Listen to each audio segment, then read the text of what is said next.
சென்ற நூற்றாண்டில் மிக அதிகமாக பரவலாக அறியப்பட்டவர்கள்னு சொல்லி பாரதியார், பாரதிதாசன், கண்ணதாசன் 3 பேரையும் சொன்னோம். அது தவிர மற்றவங்க இல்லையா, ஊமை கவிஞர் சுரதானந்தர் ரொம்ப அற்புதமான கவிஞர். அவர் இருந்தார். முடியரசன் ஒரு கவிஞர் இருந்தார், ரொம்ப ரொம்ப சிறப்பான கவிதை எழுதுவார்.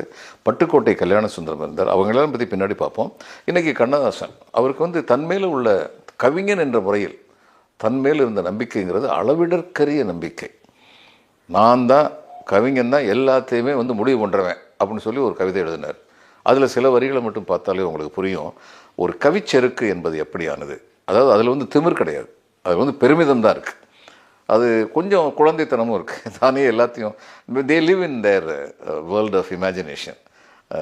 நடப்புலகுக்கு எந்த அளவுக்கு அவங்க சரியாக இருப்பாங்கன்னு பார்த்தா அது ரொம்ப பெரிய வினா.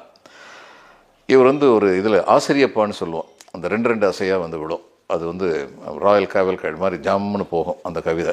அப்படி ஒரு கவிதை எழுதியிருக்கார்.